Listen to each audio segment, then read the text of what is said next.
Hello मेरे प्यारे भाइयों एवं बहनों, कैसे हो आप लोग। I hope you are absolutely good and fine. Students, मैं आपका शिवम भैया, साइंस फैकल्टी, आपके अपने प्लेटफॉर्म यूटीएस कैरियर इंस्टीट्यूट पे वेलकम करता हूं। स्टूडेंट्स, सबसे पहले आपको बता दें, जो हमारा सिलेबस है 2025 से 26 का वो आ चुका है। तो स्टूडेंट्स, आपको बता दें कि अभी समय आपके पास बहुत ज्यादा है। तो स्टूडेंट्स, सबसे पहले आपको बहुत तेजी से नहीं चलना है। शिवम भैया पे उम्मीद रखिएगा, विश्वास रखिएगा, धीरे धीरे ही सही लेकिन रेगुलर चलते रहना है स्टूडेंट्स। क्योंकि आपने खरगोश और कछुए की कहानी तो सुनी ही होगी, बहुत अच्छे तरीके से आपको पता होगा खरगोश और कछुए की कहानी। तो स्टूडेंट्स, धीरे धीरे ही सही लेकिन रेगुलर बेसिस पे क्या करना है, हमें चलते रहना है। तो स्टूडेंट्स, आप जानते हैं शिवम भैया को स्टार्ट करने से पहले हमेशा एक शायरी से ही कोई भी टॉपिक स्टार्ट होता है। मैं लेकर आया हूं जो सिलेबस 2025 से 26 का साइंस का, वही सिलेबस है। इसमें हम लोग समझेंगे कौन सा चैप्टर कितने मार्क्स में आ रहा है और कौन सा चैप्टर फिजिक्स है, कौन सा चैप्टर केमिस्ट्री है, कौन सा चैप्टर बायो है। तो स्टूडेंट्स, बोला हूं डेली चलते रहना है, धीरे ही सही लेकिन रेगुलर चलते रहना है। तो स्टूडेंट्स, स्टार्ट करने से पहले एक शायरी के साथ पूरे जोश और जुनून के साथ हम लोग स्टार्ट करेंगे सिलेबस को जानना, और फिर जीरो से उठाकर आप लोग को हीरो बनाऊंगा। स्टूडेंट्स, बस उम्मीद रखिएगा। चलिए स्टार्ट करते हैं कि मंजिल यूं ही नहीं मिलती मुसाफिर को, जुनून सा दिल में जगाना पड़ता है। स्टूडेंट्स, मंजिल यूं ही नहीं मिलती मुसाफिर को, जुनून सा दिल में जगाना पड़ता है। पूछा चिड़िया से कि कैसे बना लेती हो घोंसला, पूछा चिड़िया से कि कैसे बना लेती हो घोंसला।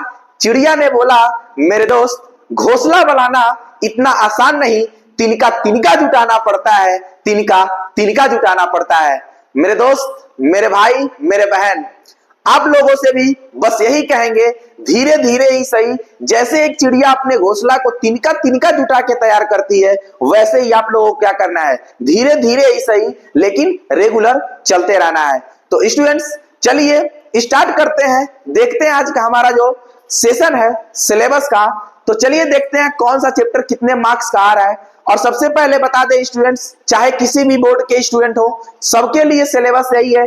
जो स्टूडेंट अगर एनसीईआरटी फॉलो करता है, अगर एनसीईआरटी कोई भी स्टूडेंट हो अगर एनसीईआरटी फॉलो करता है तो सबके लिए यही सिलेबस है। थोड़ा सा दिल्ली बोर्ड में थोड़ा सा डिफरेंस होता है, मैं वो आपको बता दूंगा। और सभी बोर्ड जितने भी एनसीईआरटी फॉलो करते हैं ये सबके लिए सेम सिलेबस है, हिंदी मीडियम वालों के लिए। तो चलिए स्टार्ट करते हैं, देखते हैं हमारे सिलेबस में क्या है। चलिए आइए स्टार्ट करते हैं, देखते हैं।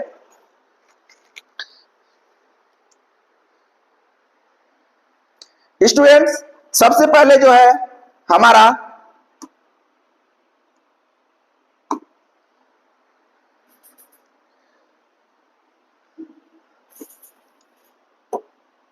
हमारा यहाँ पे क्या दिया है, सिलेबस जो है 2025 से 2026 विज्ञान कक्षा 10वीं। तो स्टूडेंट्स, चलिए देखते हैं हमारा जो अगला है, देखते हैं हमारे सिलेबस में क्या आने वाला है। तो स्टूडेंट्स, सबसे पहले देख लीजिए, आप लोग के पास आपका सिलेबस 2025 से 2026 का जो चैप्टर्स हैं वो आ चुके हैं। तो स्टूडेंट्स, सबसे पहला चैप्टर आपको भी पता होगा, आप लोग बहुत अच्छे तरीके से पढ़े होंगे, रासायनिक अभिक्रिया एवं समीकरण। यानी कि स्टूडेंट्स, इतना लाजवाब, इतना शानदार चैप्टर है। इसमें कई स्टूडेंट सोचते होंगे कि शिवम भैया बहुत कठिन लगता है केमिस्ट्री हमें। स्टूडेंट्स, बस आपसे बार बार कह रहा हूं, अगर शिवम भैया है तो एकदम विश्वास बनाए रखना है। केमिस्ट्री का फर्स्ट चैप्टर का वीडियो कल के ही सेशन में आपके पास आने वाला है, एकदम उम्मीद बनाए रखिएगा, एकदम जीरो से हीरो आपको मैं बनाऊंगा। तो स्टूडेंट्स, हमारा जो फर्स्ट चैप्टर है क्या, रासायनिक अभिक्रिया एवं समीकरण। यानी कि केमिस्ट्री का इतना शानदार चैप्टर जिसमें सिर्फ हम लोग क्या करेंगे, रिएक्शंस और उसके इक्वेशन पे क्या करेंगे, बात करेंगे। स्टूडेंट, बहुत ही मजा आने वाला है, आप लोग एकदम अच्छे से पूरा एनिमेटेड पीपीटी के साथ आप लोग पढ़ेंगे, एकदम मस्त से पढ़ेंगे। तो चलिए, रासायनिक अभिक्रिया एवं समीकरण, यानी कि आप लोग को बता दें ये चैप्टर किसका है, केमिस्ट्री। केमिस्ट्री यानी कि हिंदी में बोलते हैं स्टूडेंट इसे क्या, रसायन विज्ञान। ठीक, अगला जो चैप्टर है आपका अम्ल, क्षारक एवं लवण, यानी कि एसिड, बेसेस एंड साल्ट्स। यानी कि स्टूडेंट्स जब भी किसी भी केमिकल से रिलेटेड कोई भी चैप्टर्स आपको दिखे, टॉपिक दिखे, तो यानी कि आपको समझ जाना है वो चैप्टर किसका है, वो टॉपिक किसका है, केमिस्ट्री का है। यानी कि स्टूडेंट्स अम्ल, क्षारक एवं लवण, यानी कि acid, bases and salts. Acid, bases and salts यानी कि आप जान सकते हैं कि ये भी चैप्टर किसका है, केमिकल से रिलेटेड। जब भी कोई भी चैप्टर आएगा स्टूडेंट्स, आपको पहले बता दें वो हमेशा केमिस्ट्री का ही होगा। ठीक, अगला चैप्टर है हमारा धातु एवं अधातु, यानी कि स्टूडेंट्स इसमें हमें पढ़ना है मेटल, नॉन मेटल, और एक टॉपिक इसमें आता है मेटलॉइड्स, यानी कि उपधातु को भी हमें पढ़ना है। तो स्टूडेंट्स ये भी जो चैप्टर है हमारा किसका है, केमिस्ट्री का ही है। किसका है, केमिस्ट्री का ही है, केमिस्ट्री का।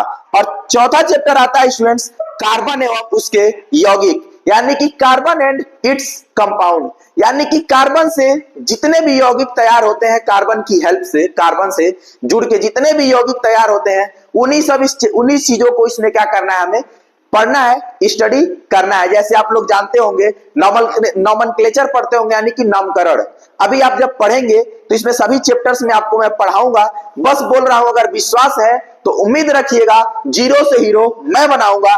बस उम्मीद रखिएगा एकदम मस्त जबरदस्त तरीके से, एकदम शानदार कंटेंट के साथ आपको पढ़ना है। और स्टूडेंट्स अगर वीडियो अच्छी लगे, समझ में आए, तो अपने दोस्तों के साथ शेयर करना मत भूलिएगा, क्योंकि आपके साथ साथ उनका भी फायदा हो सके। तो स्टूडेंट्स चौथा chapter carbon and its compound, ये भी स्टूडेंट किसका है, किसका है, केमिस्ट्री का। किसका है, केमिस्ट्री का। तो सबसे पहले बता दें स्टूडेंट, आपके क्लास 10th के साइंस में 4 चैप्टर जो है केमिस्ट्री का आता है, जिसमें आपको बता दें स्टूडेंट 4 चैप्टर जो केमिस्ट्री में, सबसे पहले आप लोग ये जान लीजिए केमिस्ट्री स्टूडेंट हमारा जो दिल्ली बोर्ड है, दिल्ली बोर्ड में 25 मार्क्स का आता है। कितने मार्क्स का, 25 मार्क्स का आता है। चाहे अब इसके अलावा कोई भी बोर्ड हो, यूपी बोर्ड हो या फिर अदर बोर्ड हो, उसमें क्या होता है, हमारा जो केमिस्ट्री जो है कितने मार्क्स का आता है, 20 मार्क्स का आता है। स्टूडेंट्स अगर कोई student Delhi board Hindi medium से हो, तो स्टूडेंट आपको बता दें दिल्ली बोर्ड में जो हमारी केमिस्ट्री है वो 25 मार्क्स की आती है। अदर बोर्ड में केमिस्ट्री 20 मार्क्स का आता है। ज्यादातर यूपी बोर्ड वाले स्टूडेंट, उनकी केमिस्ट्री कितने मार्क्स की आती है, 20 मार्क्स की आती है। सबसे बोल रहा हूं स्टूडेंट, अगर कोई भी स्टूडेंट एनसीईआरटी फॉलो करता है तो उसके लिए यही सिलेबस है। बस अगर एनसीईआरटी फॉलो करता है तो उसके लिए सिलेबस यही है। दिल्ली बोर्ड वालों के लिए 25 मार्क्स का, अदर बोर्ड के लिए 20 मार्क्स का आता है। ठीक, आप समझ गए। ये 4 चैप्टर कितने किसके थे, आप नेचुरल फिनोमिना एंड रिसोर्सेज, आप जो भी है केमिस्ट्री का है। ठीक, तो ये 4 चैप्टर किस में आते हैं, केमिस्ट्री में आते हैं। चलिए अब इसका आगे का चैप्टर हम लोग पढ़ते हैं। स्टूडेंट जो नोट नहीं कर रहे हैं, नोट भी करते चलिए, कितने मार्क्स का कौन सा चैप्टर आ रहा है। चलिए देखते हैं अगला चैप्टर हमारा क्या होने वाला है। देखिएगा अगला चैप्टर हमारा क्या है, अगला चैप्टर है हमारा जैव प्रक्रम। क्या है, जैव प्रक्रम। जैव प्रक्रम, जैव प्रक्रम यानी कि स्टूडेंट्स लाइफ प्रोसेस, यानी कि स्टूडेंट जहां पे लाइफ की बात आ गई ना, वहां एकदम समझ जाना है भाई वो कहीं से नहीं, बायो का ही चैप्टर है। कि किसका है, बायो का चैप्टर है। यानी कि स्टूडेंट ये हमारा किसका चैप्टर है, किसका है, बायोलॉजी का है। किसका है, बायोलॉजी का। अगला चैप्टर क्या है स्टूडेंट्स, नियंत्रण एवं समन्वय, यानी कि control coordination, control and coordination, यानी कि इसमें कंट्रोल करने की बात हो रही है। आपको भी पता होगा बॉडी को कंट्रोल कौन करता है, माइंड। यानी कि स्टूडेंट्स कंट्रोलिंग पावर, यानी कि कंट्रोल को इसमें हम लोग समझेंगे कहां से किस पार्ट के, बॉडी के किस पार्ट को कहां से कंट्रोल किया जाता है। यानी कि स्टूडेंट कहीं ना कहीं ये बायोलॉजी से रिलेटेड है। यानी कि इससे भी आप समझ सकते हैं क्या है, ये चैप्टर भी आपका क्या है, बायोलॉजी का ही है। किसका है, बायोलॉजी का। स्टूडेंट जो न जान रहे होंगे, बायोलॉजी का हिंदी होता है जीव विज्ञान। ठीक, जीव विज्ञान। अगला चैप्टर देखते हैं स्टूडेंट्स, जीव जनन कैसे करते हैं। बहुत ही शानदार chapter, how do organism reproduce, यानी कि कौन सा जीव कैसे उत्पन्न होता है, कैसे जन्म लेता है। स्टूडेंट आपको बता दें, बायोलॉजी में सबसे वेटेज वाला चैप्टर है, सबसे वेटेज वाला चैप्टर, क्योंकि स्टूडेंट्स एग्जामिनर के लिए इतना इंपॉर्टेंट चैप्टर होता है, बहुत ही शानदार चैप्टर होता है, क्योंकि स्टूडेंट हमारे पढ़ाई के साथ साथ हमारी जो लाइफ से रिलेटेड जो कुछ घटनाएं होती है ना, उसके बारे में बताता है, और उसको जानना बहुत जरूरी होता है स्टूडेंट, क्योंकि आज के समय में आप देख रहे हैं सोसाइटी में कितनी निगेटिविटी फैल चुकी है। इसलिए स्टूडेंट्स ये बहुत अच्छा चैप्टर है, मैं कह रहा हूं एकदम उम्मीद रखिएगा, एकदम अच्छे से पढ़ेंगे, मजा आ जाएगा साइंस पढ़ के। बस लास्ट तक हमेशा हर वीडियो में, हर लेक्चर में बने रहिएगा, ठीक है। चलते हैं अगले चैप्टर की तरफ। अब ये भी क्या है, लाइफ यानी कि किसी भी जीवन से ही रिलेटेड है या फिर किसी भी लिविंग ऑर्गेनिज्म से रिलेटेड है, तो स्टूडेंट ये भी किसका होगा, बायो का ही होगा। अगला चैप्टर है हमारा आनुवंशिकता यानी कि हेरिडिटी, यानी कि transformation of character from first generation to second generation, यानी कि जब किसी भी लक्षण को एक जनरेशन से दूसरे जनरेशन में वो जाता है, उसी को क्या बोलते हैं, आनुवंशिकता बोलते हैं। पापा इतने लंबे हैं, मम्मी इतनी छोटी है, आंख काला है, आंख नीला है, आंख भूरा है, सब पढ़ोगे मेरे भाई, सब पढ़ोगे, एकदम इंटरेस्टेड वीडियो के साथ, एकदम मस्त लेक्चर के साथ पढ़ोगे। बस कह रहा हूं, उम्मीद रखना, मजा आ जाएगा आगे के चैप्टर में। बस बोला हूं धीरे धीरे ही सही, लेकिन चलते रहना है। कभी भी चलना होगा तो कछुए की ही चाल चलना, खरगोश की चाल चलोगे तो रास्ते में जरूर रुक जाओगे। अगर कछुए की चाल धीरे धीरे ही चलते जाओगे तो मंजिल तक जरूर पहुंच जाओगे मेरे दोस्त, ठीक है। अगला चैप्टर आनुवंशिकता हो गया। अब ये भी किसमें का है स्टूडेंट्स, ये भी क्या है, बायोलॉजी का ही है। स्टूडेंट्स इसको नोट करना है, वो नोट करते चले। तो स्टूडेंट सबसे पहले आपको बता दें, अब बात आई हमारी बायोलॉजी की, तो स्टूडेंट चाहे वो कोई भी बोर्ड हो, बायोलॉजी सब में 25 मार्क्स का ही आता है, ठीक है। कितने मार्क्स का, 25 मार्क्स का ही आता है। तो चाहे कोई भी बोर्ड हो, दिल्ली बोर्ड वाले हो चाहे अदर बोर्ड वाले, अगर एनसीईआरटी फॉलो करते हो तो 25 मार्क्स का आएगा, ठीक है। चलते हैं अब अगले चैप्टर की तरफ, देखते हैं अगला चैप्टर हमारा क्या होने वाला है, ठीक है। देखते हैं अगला चैप्टर। अगला चैप्टर है स्टूडेंट हमारा क्या, प्रकाश परावर्तन एवं अपवर्तन। क्या है, प्रकाश परावर्तन एवं अपवर्तन, प्रकाश परावर्तन एवं अपवर्तन, यानी कि लाइट रिफ्लेक्शन एंड रिफ्रैक्शन। यानी कि स्टूडेंट्स प्रकाश की बात हो रही है, उसके रिफ्लेक्शन एंड रिफ्रैक्शन की बात हो रही है, यानी कि यहाँ पे फिजिकल एक्टिविटी आपको दिखाई देंगे। यानी कि स्टूडेंट इससे आपको घबराना नहीं है, चैप्टर को देखते ही बोल देना एक चैप्टर किसका है, फिजिक्स। आपको हिंदी में बता दें स्टूडेंट, फिजिक्स का हिंदी होता है भौतिक विज्ञान। क्या होता है, भौतिक विज्ञान, ठीक है। अगला चैप्टर है मानव नेत्र तथा रंग बिरंगा संसार, आई कलरफुल वर्ल्ड। यानी कि क्या बोल रहा है, आई कलरफुल वर्ल्ड में हम लोग क्या पढ़ेंगे, human I and colourful world, ठीक है। इसमें क्या हम लोग पढ़ेंगे, यानी कि स्टूडेंट्स ये आंखें जो है ना, इतनी छोटी चीज इतने बड़े बड़े चीजों को देख लेती है, इसका रंग ऐसा है, उसका रंग ऐसा है, वो छोटा है, बड़ा है, मतलब जो भी चीजें हो आप इतनी छोटी आंख से देखते हैं, कैसे वो आपको दिखाई देता है, कैसे धुंधला दिखाई देता है, क्यों नहीं दिखाई देता है, क्यों ऐसा ही दिखाई देता है। हर चीजें इस चैप्टर में पढ़ेंगे हम लोग, आंख से जुड़ी हर एक चीज पढ़ेंगे। स्टूडेंट्स एकदम मस्त से पढ़ना है, बस लास्ट तक, हमेशा बोल रहा हूं एकदम उम्मीद रखिएगा, एकदम लास्ट तक बने रहिएगा। हमेशा कहूंगा धीरे धीरे ही चलना है, लेकिन रेगुलर चलते रहना है शिवम भैया के साथ, ठीक है। चलते हैं अगले चैप्टर की तरफ। अब ये भी क्या है हमारा स्टूडेंट, किसका है, फिजिक्स का ही है, ठीक है। अगला चैप्टर है हमारा विद्युत यानी कि इलेक्ट्रिसिटी। स्टूडेंट आप भी जान रहे होंगे इलेक्ट्रिसिटी के बारे में, ठीक, और जो भी चीजें हैं न्यूमेरिकल, आपको सभी चीजें पढ़ाई जाएंगी स्टूडेंट। थियरी एक अलग लेक्चर में, न्यूमेरिकल एक अलग लेक्चर में, सभी कंसेप्ट को जितने भी आपको अलग अलग लेक्चर में देने वाली चीजें होंगी, आपको एकदम अलग अलग लेक्चर के साथ पढ़ाया जाएगा। थोड़ा सा भी कंफ्यूजन नहीं छोड़ेंगे, ऐसा नहीं कि थ्योरी एक में क्वेश्चन एक में, ऐसा कभी नहीं होगा। हर एक लेक्चर का अलग टॉपिक होगा, अलग अलग लेक्चर होगा, हर एक लेक्चर में आपको अलग अलग चीजें, न्यूमेरिकल का अलग, थियरी का अलग, हर एक चीज आपको अलग मिलेंगी। बस अच्छे से पढ़ते रहिएगा, कंसेप्ट को समझते रहिएगा, ठीक। चलते हैं अब ये भी आपका क्या होगा स्टूडेंट, फिजिक्स।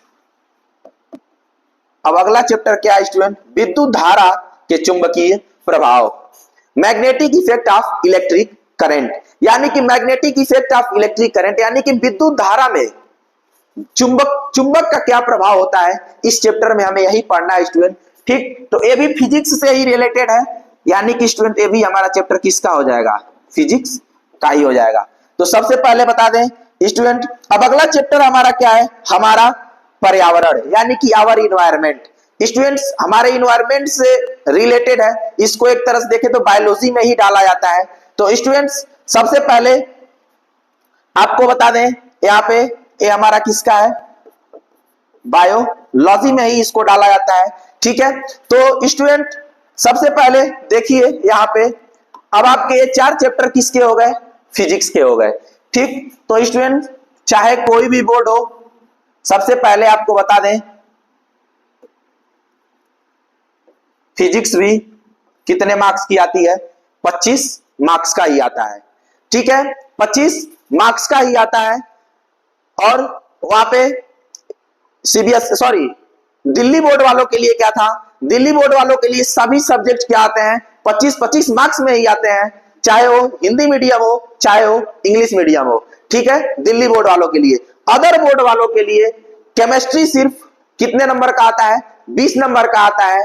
जो भी एनसीईआरटी फॉलो करता है स्टूडेंट सबके लिए है, एनसीईआरटी फॉलो करने वाले इसी सिलेबस को ध्यान देंगे, एनसीईआरटी जो भी फॉलो करता होगा यही ध्यान देगा।